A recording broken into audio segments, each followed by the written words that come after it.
What's up, Yoon-Fam? It is I, Mark Yoon. One character that I often hear about that people would like to see made into a playable character once again, someone who has been playable in the past, yet a lot of people painstakingly ask for constantly and consistently. This is a character that has been a part of Soul Calibur franchise for a long time, and has been mentioned as early as Soul Blade, which is the very first rendition of the Soul Calibur franchise. This character is somebody who is a master of every weapon, a master of every style, and we can actually train our heroes to stop the influx of the influence of the evil sword. And of course I'm speaking about none other than Edgemaster. Edgemaster is a truly capable and predictable character at times, usually acting as a mentor or a trainer of sorts, but one has to often realize not much is known about this character. Is he one of the ancients, such as Algol? Is he just simply a master who, over the decades of his immortal life, trained in the ways of all the weaponry so that he can defend against the evils and malice that come to this world? Not much is really known about him, so we're going to go over to the Wikipedia, and we're going to find out some things.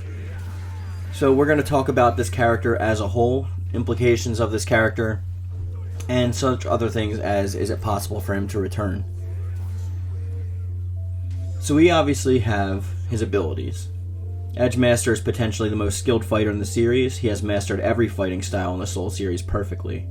Edgemaster also possesses a seemingly eternal lifetime, and as such, been in countless battles, each time growing stronger and stronger and more capable, and being able to, thwart the greatest of enemies, but he never chooses to take the center stage. He always just plays a background mentorship role, which makes me think, is he an ancient?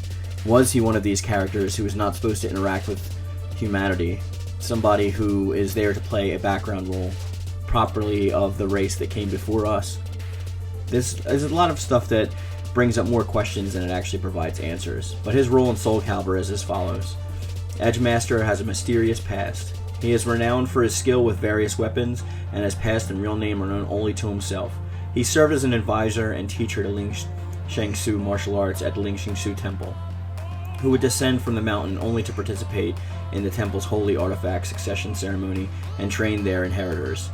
Before he burned it down following the fateful night of the evil seed, Edgemaster found Kilik, the cursed successor of the Kali Yuga, in the temple, and taught himself to surpass the evil within himself over a 3-year training session. Once Kilik had completed the training, Edgemaster gave him the final test of destroying Soul Edge.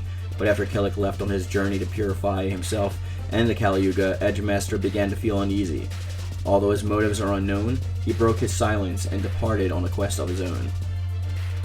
In Soul Calibur 2, he eventually returned to his hermitage after his quest. He came across Xianghua and rewarded her with no-name Xian, just after she defeated Nightmare and Soul Edge. He continued training Kilik until he left to his second quest to destroy Soul Edge. And then in Soul Calibur 3, Kilik was carried back by Xianghua after his quest when he was beaten by Zasalamel. He instructed him to train with him, and concentrated evil energy in his body and acted as if it affected by the evil seed. Edgemaster and Kilik trained for 3 months until Kilik was able to connect a purifying blow in Edgemaster, who purified him completely, but also wounded him. Although the real purifying blow would only hurt the evil energy and not the body, he acknowledged that Kilik's advancement, and after giving him another fragment of Devapara Yuga and Shanghua's letter, he sees him leave while treating his wound. Sometime later, Seung Mina found him and challenged him. He accepted and easily overwhelmed her, and then he agreed on training her for a while. Edgemaster heard of Seung Mina's adventures, but when he heard about her search for Soul Edge, he told her about the evil nature of the blade. Seung Mina left the hermit immediately to continue along her search. And then in Soul Calibur 4, we see that Edgemaster and Okadon felt Anglefear's arrival on planet Earth and observed his actions. However, in the end, neither needed to oppose her.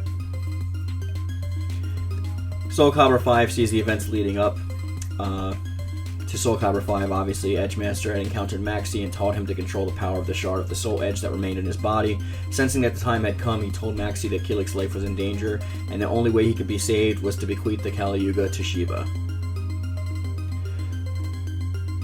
there's a lot to this character and a lot of lore that goes into him. He's played a background part for a long time, and he's actually first been able to be seen in the Soul Edge. I think it was the strategy guide for Soul Edge. It was a guide.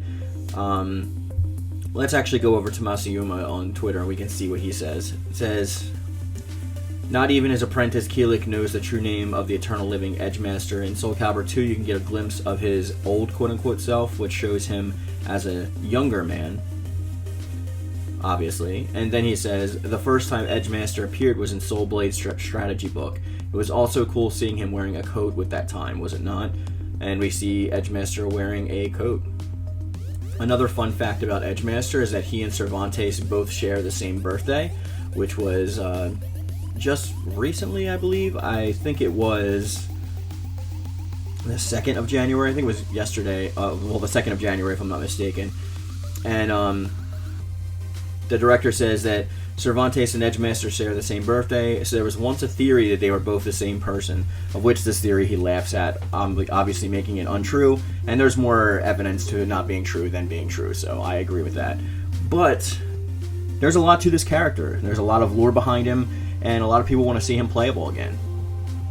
At least maybe a returning kind of style? I don't know. It would kind of be OP. There's a lot to the character that can lead credence to the story, and we do see him in Libra of Souls actually helping the Conduit and everything else move along. We also see him teaming up with certain characters, but do you want to see more from this character? Do you want him to be playable? Let me know in the comment section down below or hit me up on Discord. But with that being said, guys, we're going to bring this video to a close. I hope you found it informative, and as always, I love it.